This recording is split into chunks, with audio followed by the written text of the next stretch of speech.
Hi, this is Tom Zavitz and Laval Means with Development Services, City of Missoula, here to talk about the growth policy and give the community an update on where we are.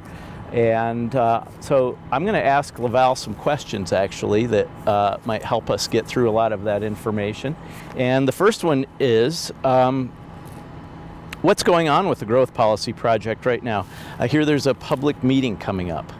Yeah, we are planning to take the draft document that is a guiding document for community development to Planning Board next Tuesday for their review and consideration.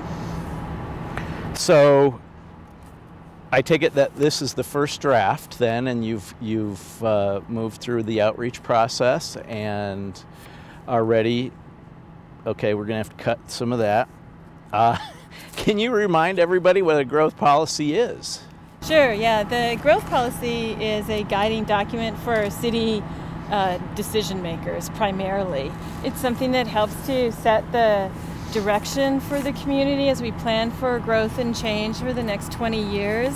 So it is it's a community direction primarily used by the city council and the city agencies, but it's also a document that builds like momentum for the community and interest and summarizes the values that we have in our community and what we'd like to be like as a place 20 years from now.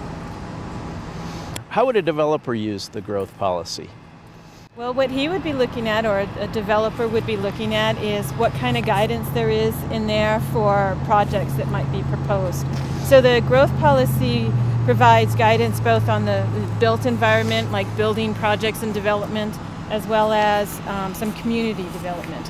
But to focus on how a developer could use it, they would look at directions from the suggested or the recommended land use map.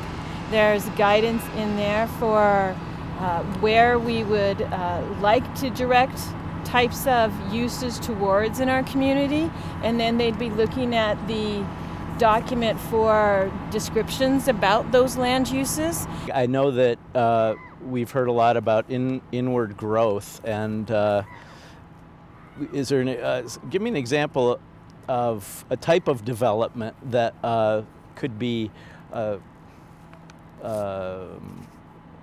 directed here, or what the document talks about a fair amount is trying to encourage development towards places where we already have infrastructure and services.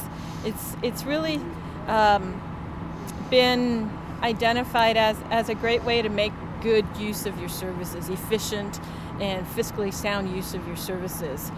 So the document focuses some of the development potential within the core of the city. It's not to say that there isn't opportunity for development of all types all around our community and our urbanizing area, our urban area, but there is more of an emphasis on trying to focus that development towards the core, towards the downtown, towards the closer in places that are near transit services and well-established road systems and trail systems and stuff. So, and that brings the question to mind, is there room for that? Well, we've been looking at capacity for growth in the community for many years. Dating back to like the mid-2000s, we've been looking at where are we at with capacity based on our existing zoning. And we know that there is potential for a lot of development or redevelopment, just looking at developable lands in our community. So yes, there's room. So how can developers use the growth policy? Well, they will see from the document that there's much more of an emphasis on how we can encourage development towards the places where we have services already, more of a focusing development inward into the core of the community. And then what they'll see with that information is that it's really some of the things that they're doing already, and what we are hoping with this is encouraging more of that and reaffirming it, and maybe finding ways that we can be supportive through our own tools and development regulations to be able to help that along. How is the community involved in the plan?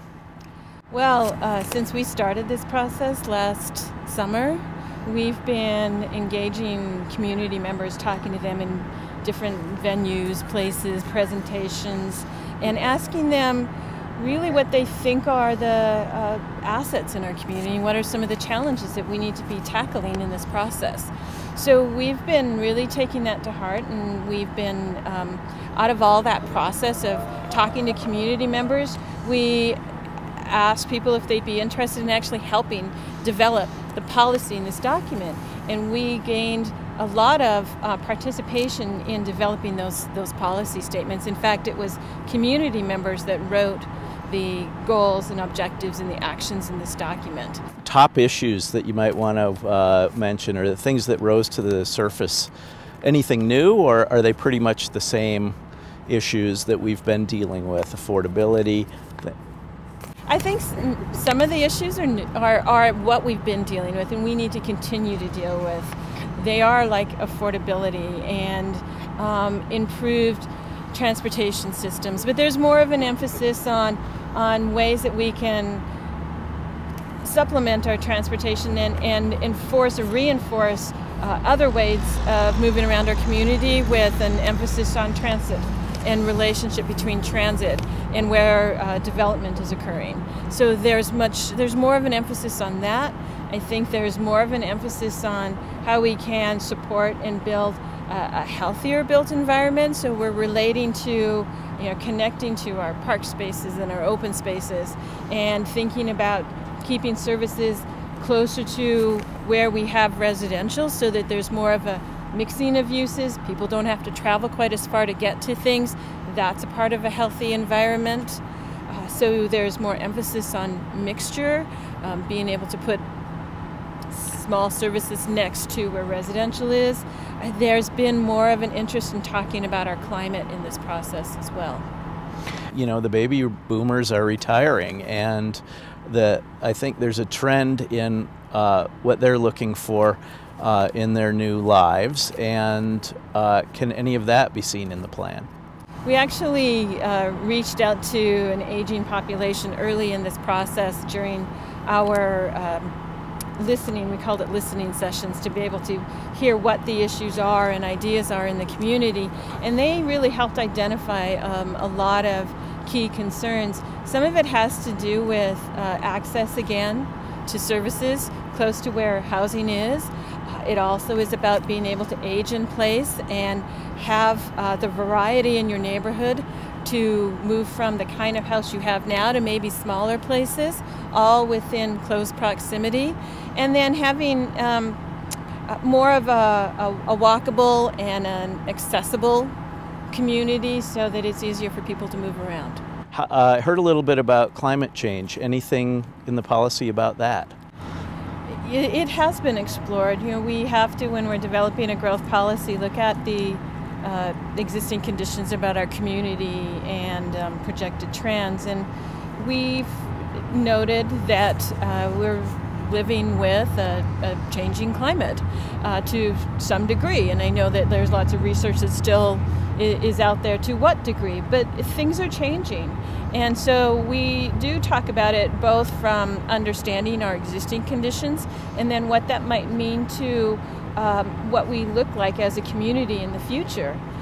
That could be how we deal with wildland fires around the edges of our city, and the kinds of choices we make in terms of where development occurs close to those edges and the wild edges of our city. Okay, so plan for the next 20 years. It is. And I'm kind of at the end of questions. How can the public comment? Well, what the public could do is take a look at the document. It is on our website, which is www.ourmissoula.org. And it's the picture of the document is over there on the right side of the website. They can click on that. There is right next to it a link for the proposed recommended future land use map, and I encourage them to take a look at it. That is the first thing to do. And then if they've got some thoughts either in support or some concerns about it, provide comments. So they can provide comments right there online. They can submit comments via email, and they could also attend the public hearing that we will be having with Planning Board. And that's really the first step in this governing body review process. Planning Board's going to be looking at the document, providing recommendations, considering the comment, and then they're going to forward that to City Council. And City Council is going to be looking at it again. So there will be continued ways for the public to provide comment, both before Planning Board and before City Council, as that time comes nearer. Great. That sounds good. I think that wraps this update up, and hope to see everybody either watching or maybe even giving comments at Planning Board. Thanks, Tom. You're welcome.